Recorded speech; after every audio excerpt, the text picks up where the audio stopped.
ยายเสียงฟังไว้นะก็ขอบคุณเมตตาของครูบาอาจารย์เป็นอย่างสูงเนอะก็ขอบคุณไปยังสถานีวิทยุทุกสถานีทุกเครือข่ายที่ออกอากาศลิงก์สัญญาณรายการธรรมะสารธรรมยามเจ้านะสั่งเสียงธรรมแสงอรุณจากตังครูบาอาจารย์ในเครือข่ายคลื่นสีขาววันนี้หลายคนก็คงจะผิดหวังบ่ได้ฟังน้ำเนียงเสียงธรรมจากท่านพระอาจารย์มหาสมชาตินันทธรรมิโกวัดหนองยาวครูบาอาจารย์เป็นเตดม่วนสถานเป็นเตดม่วนเป็นลายม่วนเตดกำเมืองม่วนฟังแล้วโดยเฉพาะสู่ขวัญวันก่อนเป็นสู่ขวัญคือครูบาอาจารย์ที่วัดสันกูทองอาตมาก็บันทึกไว้ใครเกิดแห่งใหม่ไปเถอะใครฝึกฝนใครเก่งอย่างอาจารย์เป็นเตดกำเมืองม่วนเหมือนฟังอย่างว่าม่วนได้ว่าสถานเนาะอันถ้าเป็นนักร้องก็ชื่อนกรไกรลาชนะท่านอาจารย์มหาสมชาตินันทธรรมิโกสถาญาติโยมติดตามอยู่ประจำก็คงจะได้เข้าใจได้หู้เนาะได้หู้ดีกว่าอาตมานะเพราะว่าญาติโยมได้ฟังธรรมที่ครูบาอาจารย์เป็นเอามาเทศเป็นธรรมพื้นเมืองอนุรักษ์มรดกธรรมล้านนาของเฮาไว้อาจารย์เปิ้นเป็นครูบาอาจารย์สอนเทศด้วยนะสอนพระภิกษุสงฆ์องค์เนนลูกเนนตีเวียงปะเป้าก็ไปเฮียนกับเปิ้นอาตมามันสีจะเท่าไปแล้วอาจารย์ครูบาอาจารย์บันแน่นะอาจจะขาเวลาไปเฮียนกับอาจารย์ลบเสียงวันนี้จะได้นะเปิ้นจะมีจังหวะเปิ้นเนาะเตะกำเมืองนะอาตมานี่บ่ได้เฮียนมาโดยตรงสถาญาติโยมบ่ได้เก่งอย่างครูบาอาจารย์เปิ้นเนาะขอบคุณสถานีทุกสถานที่ที่เป็นเกาะสาวาก็ยังเกาะเกาะสัญญาณไปอยู่เนาะตังน้ำบ่อสาวาก็เกาะสัญญาณไปอยู่ตัง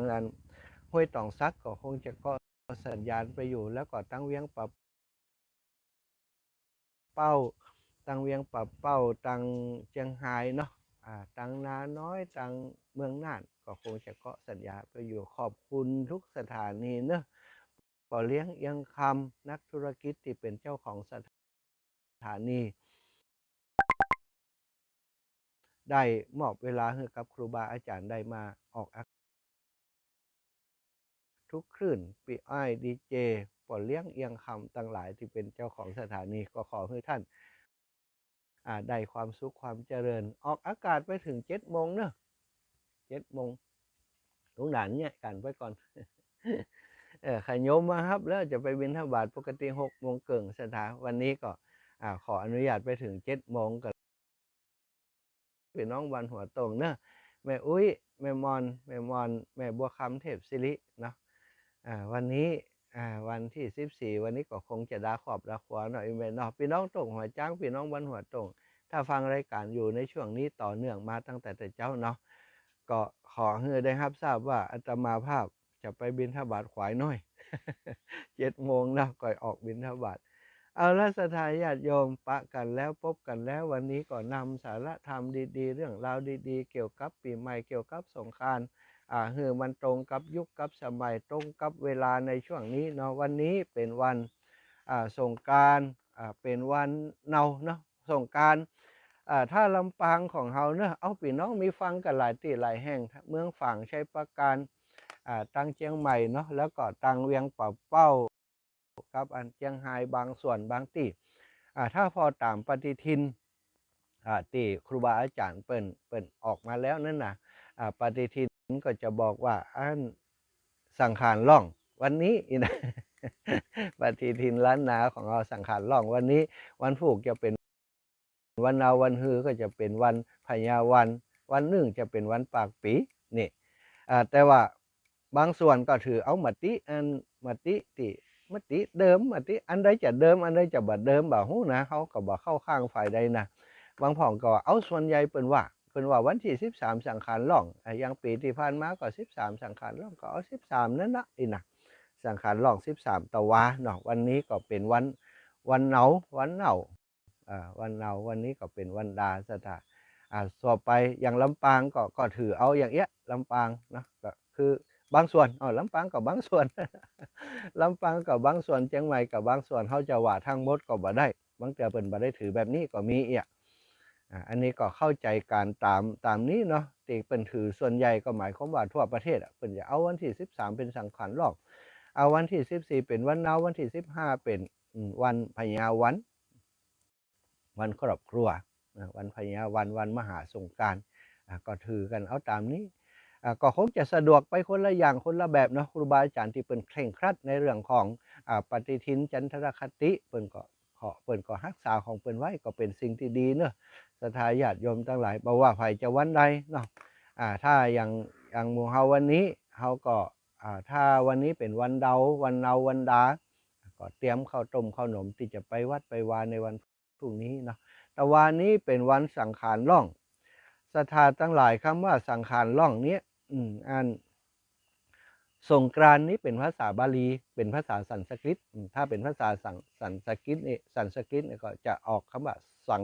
สังกรานต์สังกันตะเนี่ยสงกรานต์เนี่ยนี่ภาษาสันสกฤตแต่ถ้าเป็นภาษาบาลีก็จะใกล้เคียงกันคำเดียวกันก็คือสังกันตะนะคำว่าสงกรานต์เนี่ยสังกันตะแปลว่าการก้าวไปการก้าวล่วงการก้าวเลยการก้าวเดินไปตั้งหน้าเนี่ยกันตะเป็นว่าก้าวล่วงก้าวข้ามไปสังนี่แปลว่าดีสังพร้อมกับดีนะก้าวไปก้าวล่วงไปด้วยดีผ่านไปด้วยดีผ่านไปอย่างงามเนี่ยท่านก้าวหน้าก็ได้ก้าวล่วงไปข้างหน้าก็ได้คำว่าสงกรานต์นี่ก้าวล่วงไปด้วยดีคือด้วยดีจะได้ศรัทธาอย่างปีนี้ทั้งปีที่เฮาตั้งแต่ปีที่แล้วมาเนาะตั้งแต่วันที่13สังขารล่องของปีที่แล้วจนมาฮอดถึงสังขารล่องปีนี้แล้วก็วันนี้ถึงวันเนาของปีนี้ก็คืออยู่ในช่วงสงกรานต์ที่ผ่านมาจากปีที่แล้วถ้าเฮาปฏิบัติดีปฏิบัติชอบอยู่ในศีลอยู่ในธรรมปฏิบัติตนปฏิบัติตัวบ่ให้มีความทุกข์เกิดขึ้นในจิตในใจ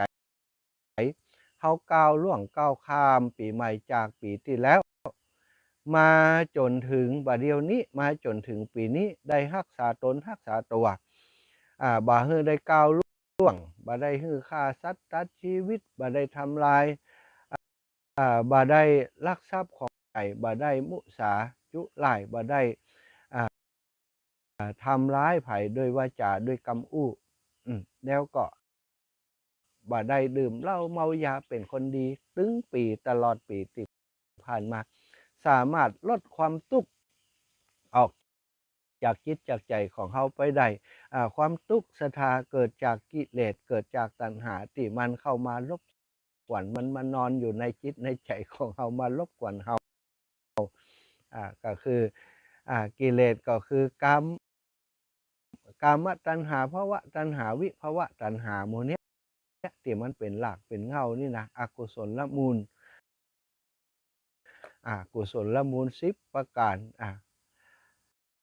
อกุศลมูลมีอันอย่างพ่องศรัทธาก็ถ้าฟังรายการท่านอาจารย์สาธิตกุศลมูลต่างๆสิ่งที่เป็นความฮักก็ดีนะกามตัณหาที่เป็นความฮักกิเลสเนี่ยบางคนถามว่ามันอยู่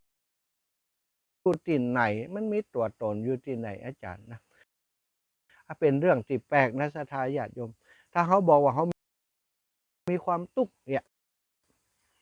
ทุกอกทุกใจแต่นะอย่างเงี้ยคือทุกคนทั้งหลายก็ว่าคนนั้นคนนี้อันนั้นอันนี้สิ่งนั้นสิ่งนี้มีความทุกข์เพราะอย่างศรัทธาญาติโยมไล่ไปแล้วความทุกข์ความโศกที่มีอยู่ในจิตในใจเฮาเนี่ยส่วนใหญ่มันก็จะเกิดขึ้นกับสิ่งที่อวิชชาความบ่ฮู้อวิชชาตัณหาอุปาทานความยึดมั่นถือมั่นนี้โลภะความโลภโทสะทั้งหมดคำว่าโลภะนี่มันอยู่ที่ไหนถ้าถามหามันเนาะโทสะมันอยู่ที่ไหนเก้ามันอยู่ไหนโลภะโทสะโมหะเนี่ย หลักเงาหรือว่าต้นมันอยู่ที่ไหนอาจารย์ศรัทธาญาติโยมใครจะเจียก็บ่เจียบางหูต้นเงาขั้วมันนี่หากที่มันอยู่ในจิตในใจของเขานี่ถามตลอดเวลามันเอาง่ายๆก็คือโลภะโทสะโมหะเนี่ยศรัทธาญาติโยมทั้งหลายมันเป็นกิเลสมันเป็นสิ่งที่บดีมันคอยจะเสี่ยมคอยจะจุคอยจะจวนเฮาทำซึ่งสิ่งมูนี้เนี่ยเป็นบอกว่ามันเป็นธรรมชาติหน้าของมนุษย์เฮาเกิดมามันจะต้องมีความฮักตัวกลัวตายฮักตัวกลัวตายมันต้องมีการไม่ต้องมีโลภะความโลภนี่นะมันต้องมีความโลภความอยากความปรารถนาเนี่ยถ้าความโลภความอยากความปรารถนามันเกิดขึ้นมาแล้วมันทำให้เรามีแรงบันดาลใจเสาะหาเงินหาทองพอสมควรพอประมาณหู้จักพอเพียงมันก็ดีนะสถาความปรารถนาความต้องการของคนเฮาเนี่ยถ้ามันอยู่ในกรอบในความถูกต้องในความเหมาะสมของวัฒนธรรมประเพณีของสัพพบุรุษทั้งหลายมันก็ถือว่าดีแต่ส่วนใหญ่ที่มันเกิดปัญหาคือมันเกินพอดีเปิ่นบอกว่าความอยากของคนเฮาเนี่ยทรัพย์สินเงินทองจะตกมาเป็นเม็ดฝนเหมือนกับเม็ดทรายในมหาสมุทรถ้าเป็นทรัพย์สินเงินคำตกเปิ่นบอกว่าผลผล105กับปอกับความต้องการความอยากของคนเฮาได้10ก็ใครได้20เนาะสถานเนาะ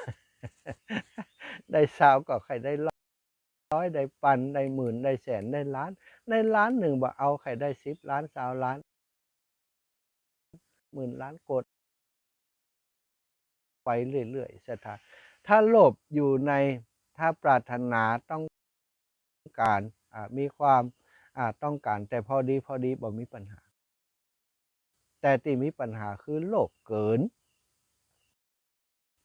โลภเกินนี้บ่ใจโลภแค่ทรัพย์แค่สินนะเกินไปเนี่ยเป็นถือว่าเป็นขี้โลภเป็นตัณหาเป็นความอยากอาศัยอยู่ที่ในใจเฮานี่แล้วใจไอ้หยังที่จะไปมันเป็นเครื่องมือของมันก็ใจหูใจตาใจจมูกใจลิ้นกายใจ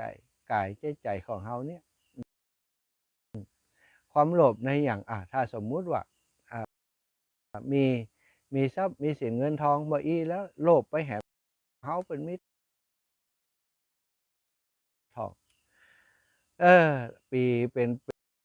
ปีคืดได้บ่ได้คืดอย่างสร้างฐานะรากฐานมัวต่อแต่ขี้โลภขี้โกรธขี้หลงอย่างนั้นก็มีความทุกข์ตลอดปีเสียท่าเมื่อมีความทุกข์ตลอดปีสงกรานต์ปีใหม่นี่เปิ่นบอกว่าสังกันตะนี่ข้ามหลวงไปด้วยลีถ้าเฮามีความทุกข์อยู่ในจิตในใจของเฮาตลอดมันก็ข้ามหลวงสงกรานต์ไปโดยบ่ดีนะศรัทธาญาติโยมทั้งหลายเพราะฉะนั้นทางอีกแล้วของสงกรานต์ปีใหม่นี่เปิ่นมีเพื่อมาหยังประเพณีปีใหม่ประเพณีสงกรานต์เนี่ยศรัทธาเป็นประเพณีที่อาตมาไล่พอประเพณีหลายๆสิ่งหลายๆอย่างนะโดยเฉพาะโดยตรงแล้วก็มีหลายสิ่งหลายอย่างซ่อนอยู่ในประเพณีสงกรานต์เนี่ยศรัทธาญาติโยมทั้งหลายที่คนโบราณนักปราชญ์ราชบัณฑิตสัพพบุรุษทั้งหลายป่ออุ้ยแม่หม่อนของเฮาแต่อดีตก่อนเดิมมานี่ก่อนที่เปิ่นจะทำประเพณีอะไรขึ้นมาแล้วอย่างประเพณีสงกรานต์เนี่ยมันมีหลายสิ่งหลายอย่างที่จะต้องทำในช่วงของประเพณีสงกรานต์เนาะมันจะมีประโยชน์ตรงนั้นอย่างเช่นวันสังขารหลองตะวาเนี่ยเปิ้นทำไมต้อง ต้องมีวันสังขารล่องทำไมสงกรานต์มันถึงบ่มีวันเดียวทำไมถึงต้องมี3-4 วันก้าวข้ามล่วงไปด้วยดีเปิ้นกับผูกเป็นเรื่องเป็นราวมาเล่าให้ฟังว่าสังขารเนี่ยมีสังขารล่องในสังกันตะเนี่ยปูสังขารหญ้าสังขารก็สร้างตัวตนเป็นบุคคลเหมือนกับว่าทั้งหลายเขาเล่าเปิ้นเล่านิทานให้เราฟังนี่แต่ก็บ่เคยหัน เปิ้นก็เล่าว่าตอนเจ้าเนี่ยเจ้ามืดเลยปูสังขารหญ้าสังขารเปิ้นตื่นเจ้าเปิ้นจะคอยมาไปคอยเก็บกวาดไอ้อย่างที่มันบ่สะอาดอันนั้นอย่างที่มันบ่ดีบ่งามนี่เอาใส่ไต่ใส่ถงใส่เรือใส่รถไปบางพ่องก็ว่าเปิ้นขับล้อมาบางพ่องที่เปิ้นบอกหญ้าสังขารจะขับล้อมาว่ะขับล้อมาเก็บอันอย่างที่บ่ดีบ่งามของบ้านของจ้องคนนั้นคนนี้ถ้าปูสังขารเข้าไปเก็บอย่างแล้วนั่นจะทำให้เฮาบ้านของเฮาจ้องของเฮาบ่เป็นมังกรบ่เป็นมงคลว่าอันเพราะฉะนั้นเฮาเนี่ยจะได้ปัดกวาดเช็ดถูเนาะปัดกวาดเช็ดถูบ้านช่องห้องหอเพี้ยวพัดไอ้อย่างต่างๆบ่ให้มันสกปรกบ่ให้มันสกปรกเพื่อปูสังขารหญ้าสังขารจะได้บ่ต้องเข้าไปในบ้านในจองของเฮาศรัทธาญาติโยมอันนี้ก็เป็นคติขารหญ้าสังขารมีแต่ก็เป็นมาเตียวเก็บแต่กายแต่สิ่งที่ดีก็คือพ่อแม่พี่น้องญาติพี่น้องคนในบ้านในจองก็ชวนกันเพี้ยวพัดปัดกวาดบ้านช่องห้องเพี้ยวพัดบ้านจองแม่เพี้ยวพัดหมิ่นหม้อดำขี้ลิดำขี้ลิดำติ๊กก็เอามาสวยมาล้างเอาอันทรายเข้ามาคัดเอาแปรงตองเข้ามาคัดโอ้ใส่งามแวววับเป็นของใหม่นี่จะทำโถยจ้อนอย่างสกปรกมอมแมมกูเตือนล้างกับตั้งหน้าตั้งหลังบ่ได้ล้างหมอนคอกตอกหมองคอกตอกมีกะขี้เงียขี้ไข่สองสกปรกก็ล้างตึงหน้าตึงหลังสะอาดสะอาดหมดจดลูกเต้าเข้าปันก็เอาอันเพียวพัดบันจองห้องอีป่อห้องอีแม่อย่างตีในห้องตีมันสกปรกลกลุงลังก็เก็บออกมากวาดออกมาเอาไปขวางไปทิ้งไปตุ้มแห่ผ่องอันใดที่มันใจประโยชน์บ่ได้กวาดเจ็ดถูหื้อสะอาดมดจดเอาผ้าห่มมาตากเอาสาลีผ้าห่มมาซักเอาหมอนมาซักเอาหมอนเอาเสื้อหมอนมาซักเอาผ้าห่มสาลีมาตากมาแขวนมาบุบมาตีเอาขี้ฝุ่นขี้ไข่เอาอย่างมันออกไปจัดทรีรับตีนอนเหี่ยวใหม่คนที่เป็นปอบ้านก็ไปยะกันนักอันใดที่มันบ่ดีบ่งามหลังคามันโลมันหัวก็โตกดเตือตึมมีเวลาบ่ได้เนี่ยได้แปลงก็อาศัยวันสังขารหรอกมามุงหลังคามาจัดนั่นจัดนี่อันใดที่มันพวกมันผ่านไปเสาะไม้ใหม่มาใส่ลื้อไม่เก่าออกอันใดที่มันสกปรกก็เพียวพัดปัดกวาดคือมันสะอาดลกหญ้าถอนหญ้าอันใดที่เป็นกิ่งไม้อย่างต่างๆที่มันหักมันเหี่ยงเปิ้นก็ตัดออกตัดเพียวพัดงามสะอาดนี่อันนี้ก็คือเปิ้นซ่อนไว้ว่าวันสังขารล่องนี่วันจะเพียวพัดปัดกวาดเพียวพัดปัด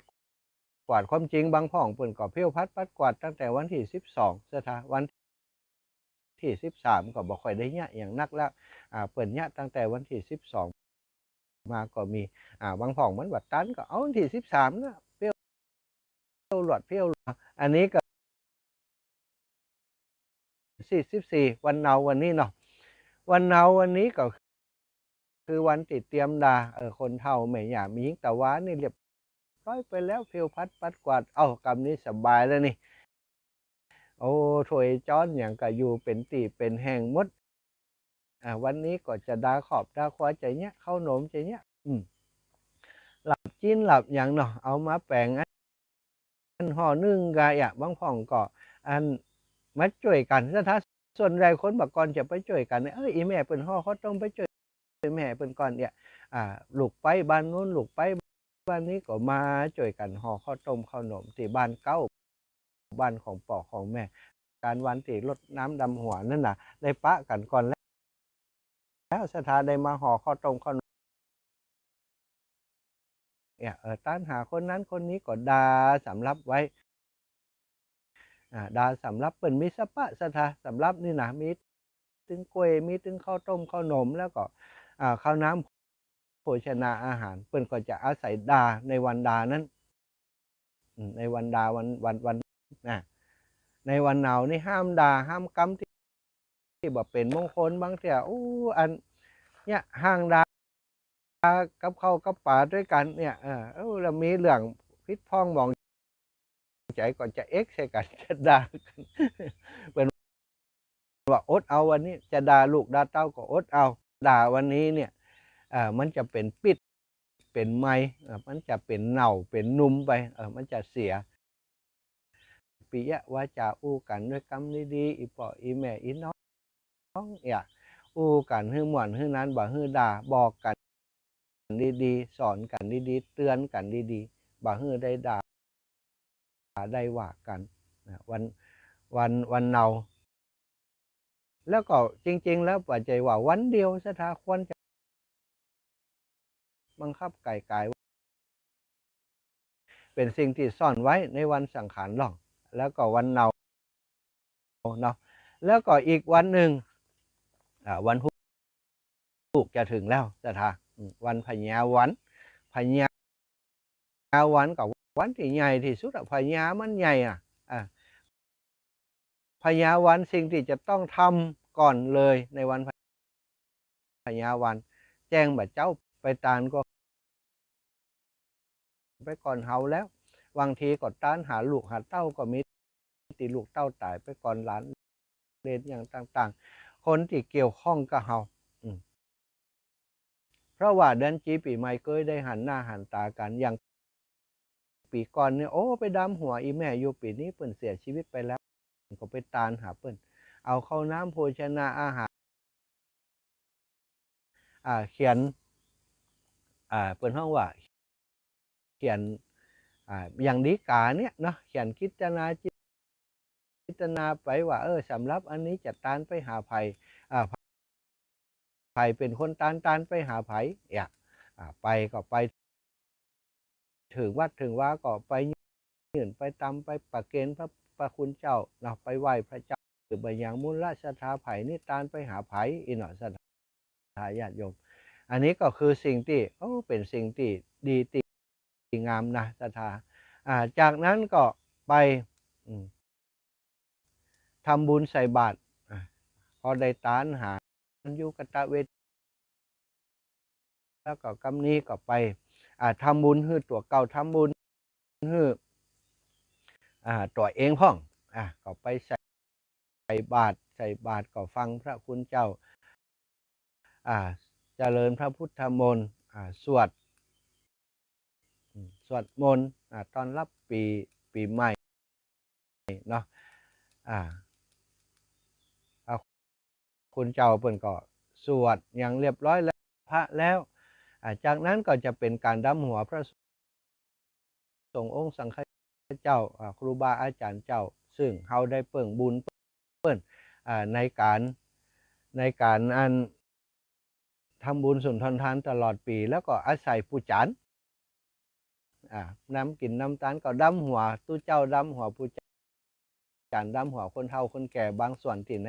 โมทนาไปถึงบ้านถึงจองเอาบุญมาฝากลูกฝากหลานกูคนเนอะอีล่ารับลูกควายบ่ได้ไปอีแม่เอาบุญมาฝากอีปอเอาบุญมาฝากเนอะแล้วก็หลังจากนั้นกินข้าวน้ำจำข้าวงายแล้วกาลูกหลานมาละกำนี้มาไหวมาสารถ น้ำดำหัวคนเฒ่าคนแก่อีป่ออีแม่ทั้งหลายเป็นประเพณีที่มีโอกาสได้กตัญญูรู้คุณศรัทธาทดแทนบุญคุณของพ่อของแม่ต่อกันลูกเต้าฮักพ่อฮักแม่ก็ต่อลูกก็ฮื้อศีลฮื้อปอนตลอดถึงฮื้ออภัยกันบางครั้งบางทีโอ้ตลอดปีมามีความเข้าใจผิดต่อกันอีป่ออีแม่อู้จัดดีแต่ลูกเต้ามาเอ็กมานี่ใส่โคตรเกลียดพ่อแม่ก็มีแต่ถึงเดือนจีปีใหม่ก็ลืมเรื่องนั้นไปมาขอโทษขออภัยอันใดติลูกปากล้ำกำเหลือก็ขอให้อีป่ออีแม่ได้อดโทษอโหสิกรรมเนี่ยแล้วก็มีเข้าของเข้าน้ำโภชนาอาหารไปให้อีป่ออีแม่อันใดติล้ำกินล้ำเอาไปให้ป่อให้แม่กินเสื้อผ้าใหม่ผ้าเอาไปมอบให้ป่อให้แม่น้ำอ้อยน้ำน้ำหวานน้ำตาลน้ำอ้อยน้ำผึ้งอันนี้เป็นนิยมจะเอาไปไหว้ป่อไหว้แม่ไหว้ครูบาอาจารย์เป็นประเพณีแห่งการฮื้อชะตาฮื้อความนามุทิตาอุเบกขาได้ใจนักที่สุดในช่วง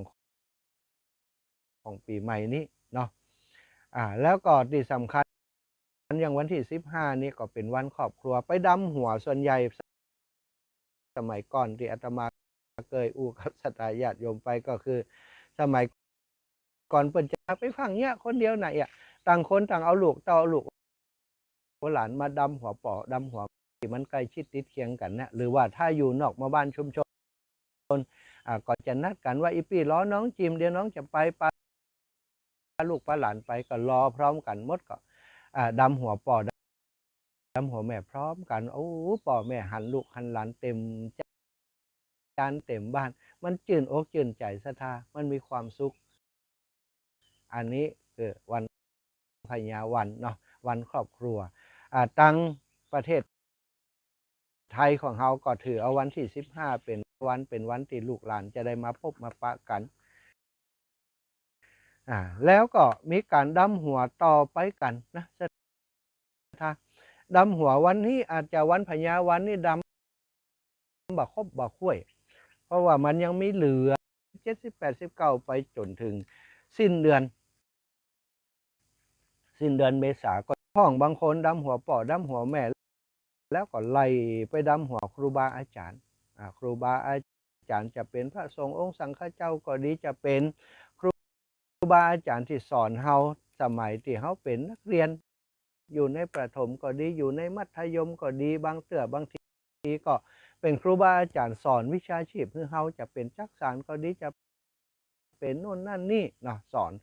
แม้กระทั่งครูมวยก็ยังถือว่าเป็นครูบาอาจารย์เหมือนกันลูกศิษย์ลูกหาคนที่เปิ่นมีคาถาอาคม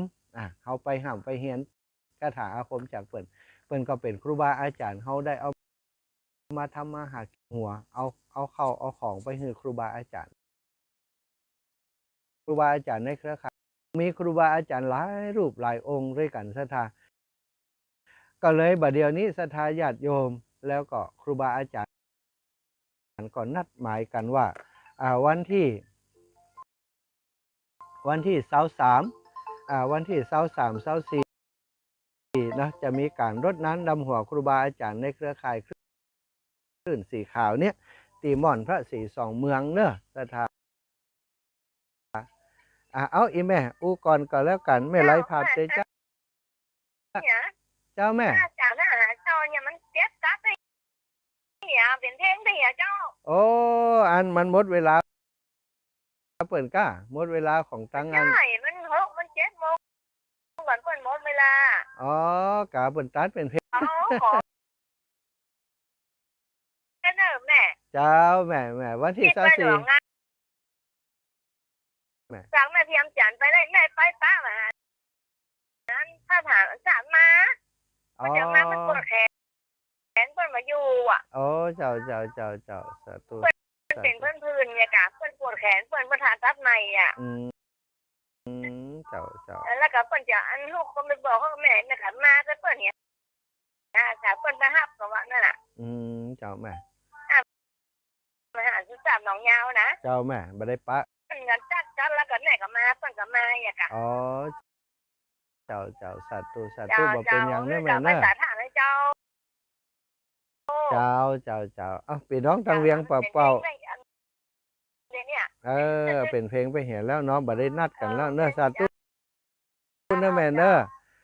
เจ้าอเจ้าก็จะขออนุญาตอู้เรื่องของรดน้ำดำหัวครูบาอาจารย์ที่ม่อนพระศรีได้ฟังจากที่ครูบาอาจารย์ในที่นักจัดรายการเนาะที่ได้อู้ได้จ่าไปพ่องแล้ว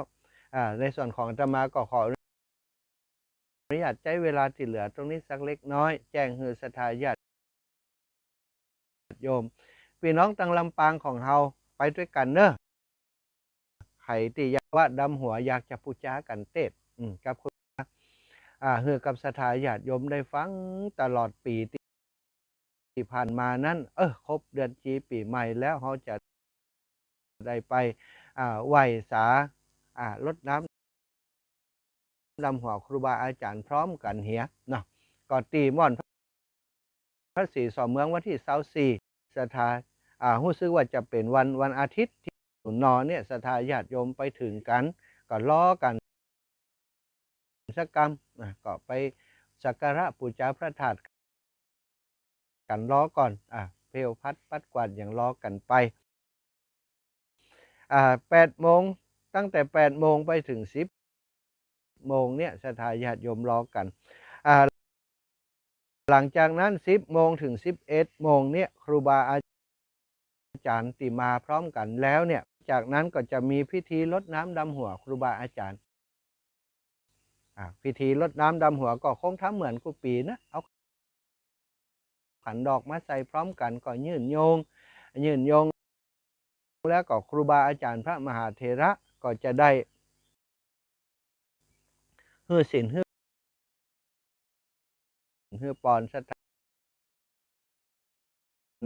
ในวันที่24ช่วงเจ้าพิธี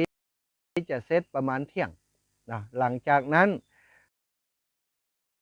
ก็จะเป็นภาคบ่ายแหมบางคนที่ภาคเจ้าเป็นแล้วไปแล้วผมก็จะเดินทางกลับกันแล้วเพราะว่ามาจากหลายที่หลายแห่งเขาบัดต้องการให้ไทยของสถานต่างกับใครจะไปแอวไปแหวงที่ไหนก็ว่ากันไปเดินทางกลับไปทีนี้ช่วงบ่ายก็จะมีกลุ่มแห่มคณะเดินทางมาถึงตั้งแต่เที่ยงถึงบ่าย 2 โมงอย่างก็ว่าไปถึง14ตั้งแต่เที่ยงถึง14 นาฬิกานี่ก็พอว่าเวลาช่วงใดญาติศรัทธาญาติโยมพร้อมแล้วกาบัดล้อไผ่แล้วกามากันหมดมากันครบแล้วกาก็จะทำพิธีสวดเจริญพระพุทธมนต์แหมแล้วก็ฮือศรัทธาญาติโยมได้อาจารย์เหมือนกับภาคเจ้านั่นนะเสร็จเรียบร้อยก็ประมาณ14 นาฬิกา 15 นาฬิกาจบกิจกรรมเรียบร้อยก็ปากันเดินทางครับอันนี้ก็เป็นกิจกรรมง่ายๆ14โดยระบุไว้ก็14 นาฬิกา 30 นาที4รดน้ำดำหัวครูบาอาจารย์ตีม่อนพระศรีสองเมืองศรัทธาญาติโยมตั้งหลายในเครือข่ายคลื่นสีขาวสะดวกที่จะเดินทางไปด้วยกันก็นัดหมายกันพี่น้องลำปางเนอะถ้าจะค่ำตอนแรงก็จะประกาศไปทุกวันเนอะคือศรัทธาญาติโยมไผ่จะไปลงจื่อมาก่อนอีแม่อยากไปลงจื่อมาลงจื่อได้กี่คนแล้วเขาก็จะนัดหมายว่าเอาละเนอะตอนนี้ตั้งแม่ถ้าได้กี่คนตังนัดก็คาเปิดได้หลายคนได้นักก็ไปกันเป็นคณะเป็นกันหนึ่งถ้าตังแม่ถ้าอย่างต่างๆเปิดได้ครบแล้วนี่ก็ไปกันหนึ่งตั้งในเวียงก็ไปกันหนึ่งเป็นการไปจะได้พบปะครูบาอาจารย์ในเครือข่ายคลื่นสีขาว ว่าฟังจากที่ไหนมาได้ชัดยินชัดเจนก่อนแล้วก็จะไปดำหัวปีกว่านาทีสถาญาติโยมโทรมาเนอะ080088447173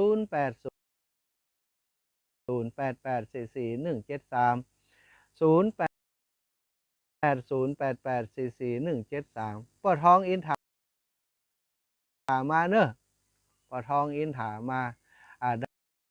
ดำหัวด้วยกันเนาะอันแม่ครูจินตนาตุลาสืบก็เข้ามาชมไลฟ์สดอยู่เพราะครูอันว่าในเครือข่ายคลื่นสีขาวอาตมาไปนอนปุ้นวันที่23สถาญาติโยมวันที่23จะไปเพียวไปพัดไปนอนปุ้นคืนหนึ่งเนาะเจริญโยมพรโยมแม่เรือนใช่ค่ะบ่ใครสบายเจ้าเป็นอิดเจ้าโอ้ยอินดูเนาะชอบเจ้าบ่ได้ไปด้วยเปิ้นน่ะเนาะดำหัวเนาะบ่ได้ไปด้วยเพิ่นน่ะเจ้าบ่ได้ไปไหนเจ้าอยู่อีแม่เนอะเจ้าปีใหม่นี้บุญรักษาอีแม่เนอะเตวัน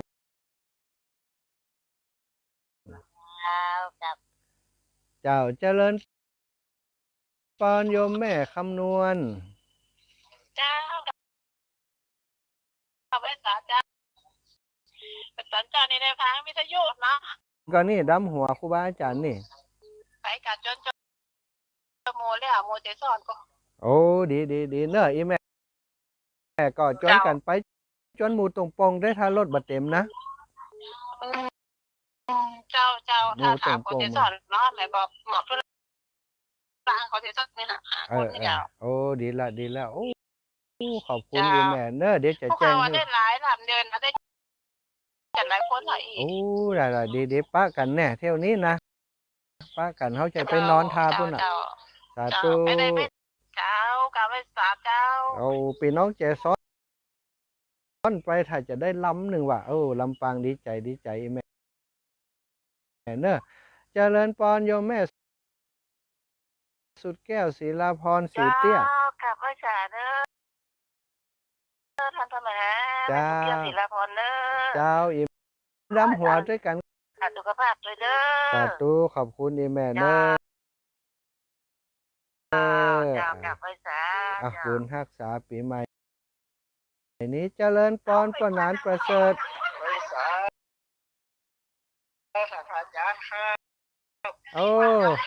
ได้มาก็พี่น้องเมืองน่านครับอันเด็ดนี่มันโควิดนะครับเนาะคุณกินการจะได้กับฝากความคิดถึงหาพี่น้องเมืองน่านกัดขอว่าอาจารย์อยู่ดีมีสุขอายุมันยืนยาวขอหลวงใช้จะแก้ประสบการณ์ต่อไปครับ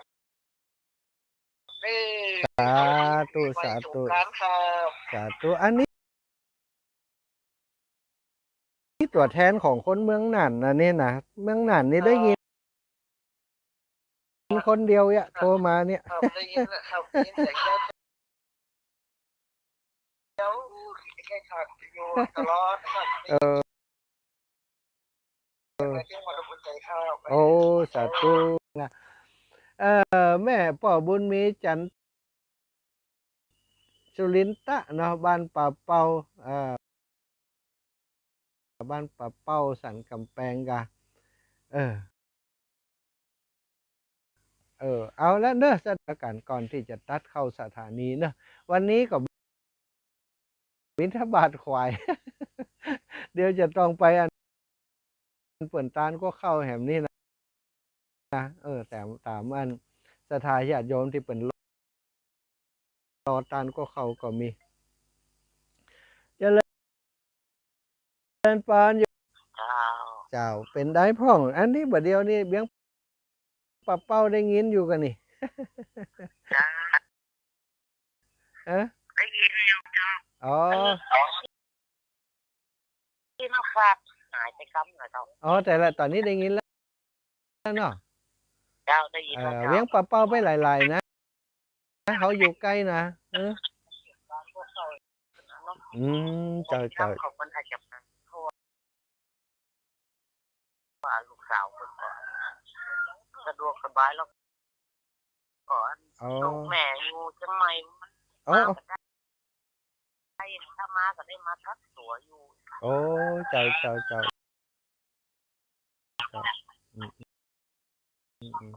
ปะเป้าตอนนี้ดีแล้วต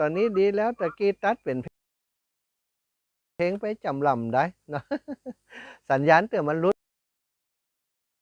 ไปมันเป็นเรื่องของอินเทอร์เน็ตเรื่องของอย่างต่างๆสไตล์ญาติโยมพี่น้องตังลำปางเนื้อบ่เดียวนี้ใดพี่น้องตังแจซ่อนแม่คำนวณแล้วพี่น้องตังแจซ่อนอำเภอเมืองปานได้รถใครอยากจะไปร่วมด้วยช่วยกันไปรดน้ำดำหัวกระว่าดำหัวครูบาอาจารย์ร้องประแสดงความเสียใจกับโยมแม่โดยเนาะโยมปีเนาะก็ได้ตักตายไปในตอนที่งานศพโยมแม่แล้วพ่อเนาะโยมปีถ้ามีโอกาสก็ไปแอวหาครูบาอาจารย์ด้วยกันนะปีเนาะวันที่24เดือนเมษายนเนี่ยเนาะวันที่24ตีม่อนพระศรีโยมเจริญปอนโยมป่อบุญธรรมบ้านโป่งเหนือวงหนอเดี๋ยวเพ่ก็เอาไปกะฮะไม่ค่อยไปกะ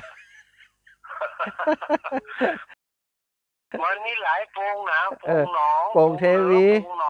โป่งเทวีปัดตองอีปอนี้อยู่โป่งหนองโป่งหนองครับเดี๋ยวจะแก้ก่อนเดี๋ยว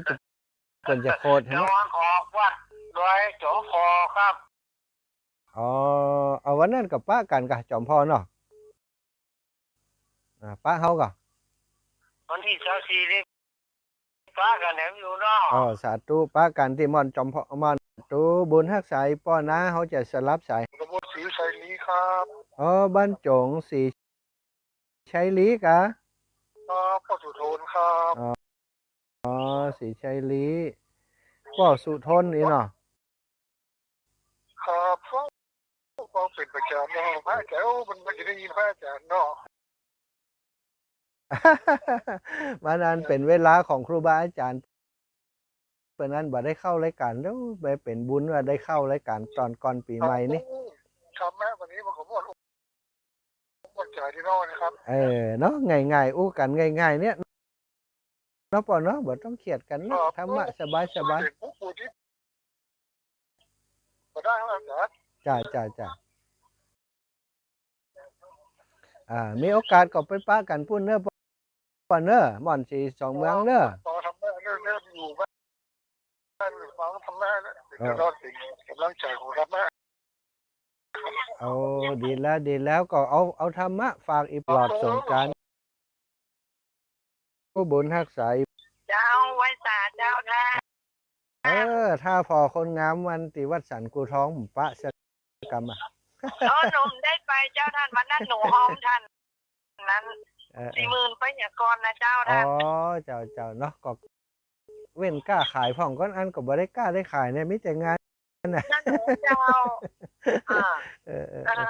ป้ากันเจ้าท่านสาธุ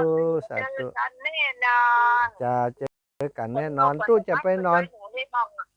ตู้จะไปนอนที่23แหมเจ้าตุเนอะบุญฮักษา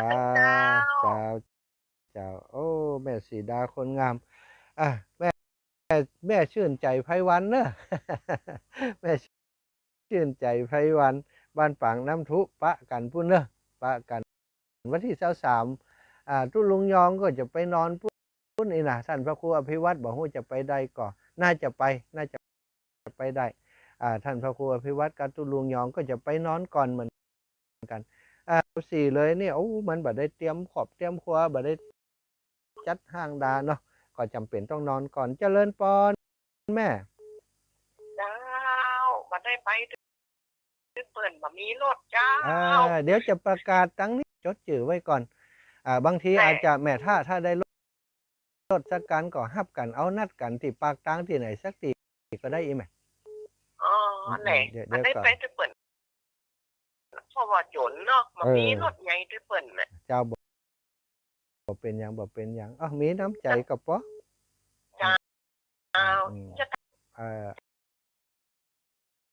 ขอฮับแหมสายเดียวก็หมดเวลาพอดีแล้วเนอะแม่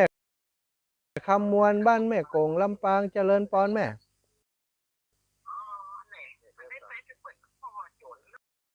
โอ้อีแม่ก็ไปฟังวิทยุกะอีแม่ฟังเพลงวิทยุก่อนอีแม่ว่าใด เอาจ๋าเด้อ เจ้าอีแม่ก็เหมือนกัน เพื่อต่อไม่นะ เจ้าสาธุต่อเด้อ บุญรักษาเอาแล้วเวลาจะหมดเวลาแล้วศรัทธาญาติโยมทั้งหลายเนาะเพราะเป็นเวลาที่บางทีมันคาบเกี่ยวกับการอันเข้ารายการของครูบาอาจารย์ที่เชียงใหม่เนอะเพราะฉะนั้นก็ขออำลาศรัทธาญาติโยมไปโดยเวลาเพียงเท่านี้ก็ขอคือบุญกินบุญทานอภิบาลรักษาศรัทธาญาติโยมให้ท่านเจ้าทั้งหลายมีแต่ความสุขมีแต่ความเจริญเนอะตลอดปีตลอดไปปีใหม่ปีนี้ก็ขอให้มั่งมูลตุนเต้ากันกู้คน